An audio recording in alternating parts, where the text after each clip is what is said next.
係請2號候選人 Charles Tang 發表你3分鐘嘅演辭。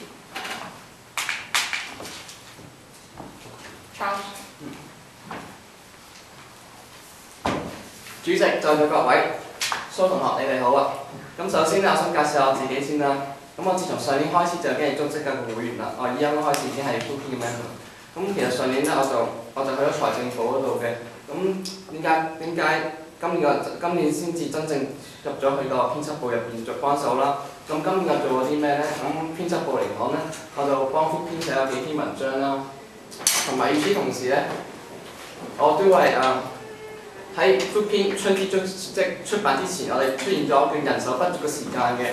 咁喺嗰段時間入邊咧，我都幫過我哋嘅總編輯羅生咧去編輯過幾篇文章嘅。咁樣可能有啲人就會問我點解我會去揾2個 position 咧？咁我喺度解釋一少少啦，因為我就想希望 Fullpin 我嘅舞會啦，可以有一個競爭性嘅選舉，可以將呢個氣氛推高嘅。咁所以我作出呢個決定係去選擇去選2個唔同嘅職位啦。但係我目的只係希望咧，我可以為 Fullpin 貢獻任何一分力嘅。咁所以我唔在意我會得到啲咩嘢，失到啲乜嘢。咁講翻我嘅政綱先啦。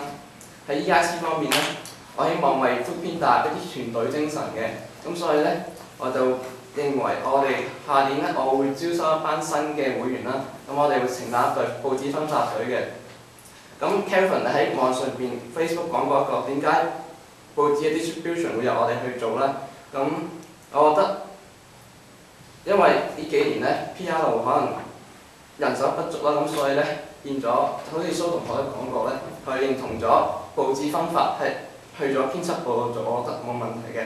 同時又都可以，因為報紙就係我哋最終產品啦。如果會員可以拎住份報紙出去咧，佢哋會有成功感，我相信。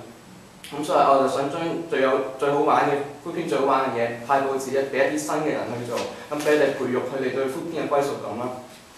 咁第二樣嘢咧，我覺得我哋會員同會員之間溝通咧，仲係有需要改善嘅空間啦。好似點解我 Year 1嗰陣我去唔到編輯部咧？係因為其實我係收唔到編輯部嘅 email 咯。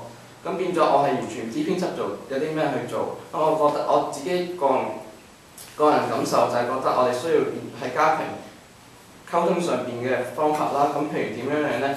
我相信而家好多人都會用 Facebook 啦。咁我用 Facebook 係一個主要嘅途徑啦。同時我相信比較傳統啲嘅方法，例如面對面傾偈、電話一啲會比較有效同埋比較主動啦。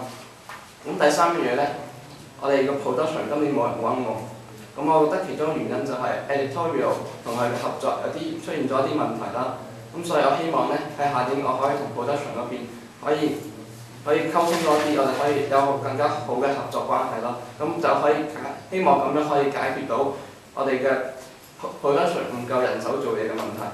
喺第4樣方面咧，我就喺政綱度話我會重新設計我哋嘅我重新。或者你下次俾個提示2分30秒。